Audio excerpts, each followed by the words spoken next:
Alright, greetings friends. Let's talk about this new knife that I just got in the mail from eBay. I actually did not mean to buy it. I just bid on it to kind of keep a eye on. Oh, look at that. Oh, forget the knife in the mail. Look at this one, man. I've been working on changing the spade blade into something a little more usable. So, what the heck is that? Anyway, this is one of those things where I didn't mean to buy it. I bid on it just to kind of keep visibility.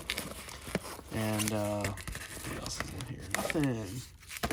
Let me tell you a quick story. So back in the day, one of my first knives ever was a case knife. It was a rust lock with script on it. It didn't have the case shield like this. It had script. So somebody took that entire... It's kind of like putting inlays on a guitar, right? Anyway, they wrote the word case, XX, in the bone and inlaid it by hand. And I thought that was the most gorgeous knife I'd ever had seen in my life. I just didn't realize it was super limited edition. So, anyway, it got stolen, or I left it in a movie theater or something like that. I never got it back. It always made me sad. Well, I saw this on eBay the other day. Now, this is a large stock one. It's not a rust lock, but oh, wow, same thing. It's called Cranberry Bone Case Script logo. Now, yes, it is stainless steel, but I got no problem with case stainless steel. And actually, this kind of looks like it's been carried. But anyway, I saw this and when I watch things, they never get on my radar really. So I'll drop a low bid just to kind of get notifications, just to see what it sells for. Oh man, look at that blade centering. Oh, that's so hard to do. It's so hard. I don't know see, this is from early 2000s, but for some reason they just don't really do that well on blade centering anymore. But anyway, I've always wanted to get another script knife, and I've kind of gotten a little bit away from the rust lock. I do like the rust lock, but in a real world application, you sometimes need more than one blade.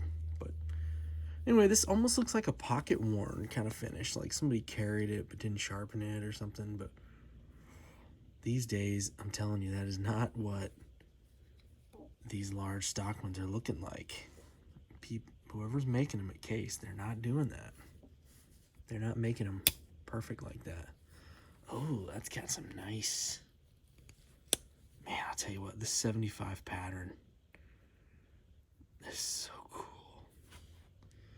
Yeah, this has been carried. It's got a little bit of a imperfection there on the... I don't know if it's going to focus or not. On the edge. Like somebody kind of tried to carry it and cut a couple pieces of wire or something. Yeah, it's factory edge all day. So, but it's gorgeous, man. We'll get that edge fixed. Anyway, I accidentally won it, okay? It was like $70, $73, $72. I bid $73. I was like, there's no way this thing's selling for more than, or for less than, $75. I thought it was going to go for 100 and something. And it went for $73. I was the highest bidder. They were like, oh, you're the highest bidder. And then it was one night I just got a notification. They're like, you win. And I was like, oh, cool. And I am excited. But my wife was like, oh, another knife. Cool. Actually, I don't think she really cares because she gets her stuff too. But man, look at that utility knife blade. This also has a little bit of a thing here on the edge where somebody cut a piece of wire or something. Somebody carried this. Probably not a knife guy. I didn't understand that when you first get a case knife, if you don't sharpen it, you can't rock that factory edge, man. It's not good enough. Somebody just goes bzz, bzz on a belt sander and calls it good and sends it to you, and they expect you to know something about knives. No blade rub, man. That's actually kind of, well, a little bit right there. Just a little bit, man. I think it's really hard to not have any blade rub at all, because you got this little point right here and this little point on the spade blade. These 2 points right here, they rub that middle blade.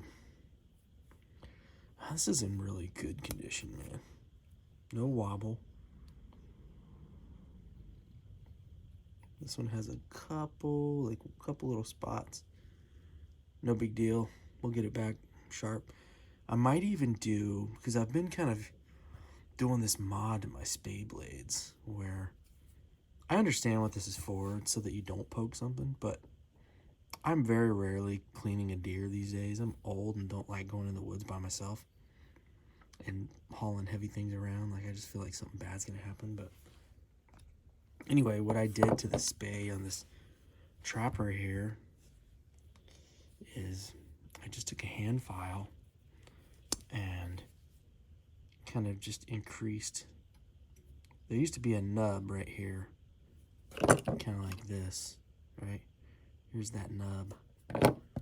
Well, I just moved the nub back. Just took a file and went straight down here. And now we got a little bit of a pointy point on there.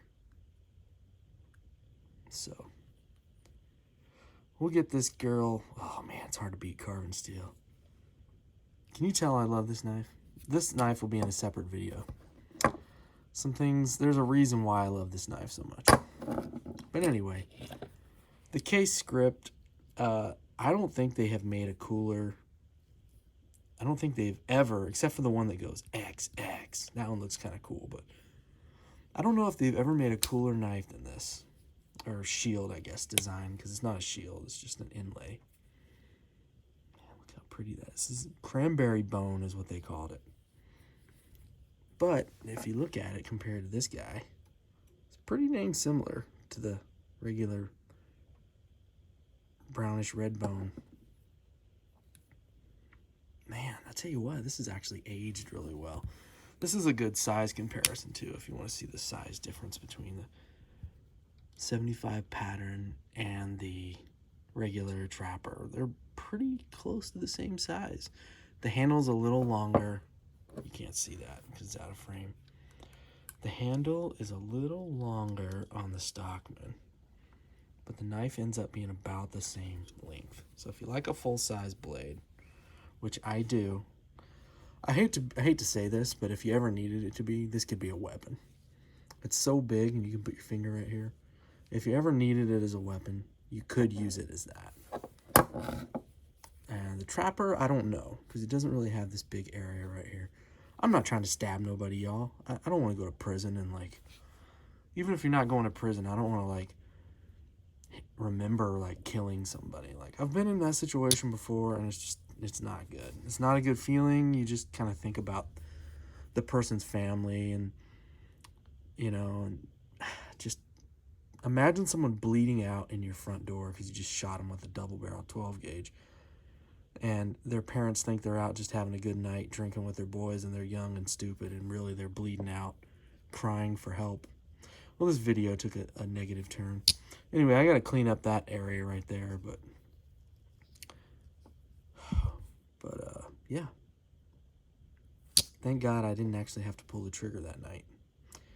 I was afraid I was going to. The guy was trying to break into my apartment as hard as he could, and I was in Oklahoma, and I was like, man, you don't want to come through that door, brother. But he was determined to. And I thank the Lord that he did not get through that door. But anyway, that's all I could think about was his family. I don't know how we got on that turn, but I mean, yeah, stories. Anyway, the 75 pattern, I love it. I think it's fantastic. I wish they did more in carbon steel, but I think they're kind of starting to understand that now. There's the collector guys in case, and I'm not sure, but I just feel like they're getting older and kind of starting to buy less knives and sort of leave things to their kids, and their kids are like, cool. And they're getting into it, and they see something like this, which is just absolutely perfect, right? But then they find an old knife like this guy, and they go, oh, why does it look like that? I'll tell you why it looks like that. Living, man. Living. Anyway, thanks for joining me, y'all, and I didn't mean to win this knife. I was just kind of trying to watch it, but I am going to have to be careful in the future doing that because I did win it. So, but hey, man, for 73 bucks, what a gorgeous knife. And I'll treasure this. Thanks for stopping by.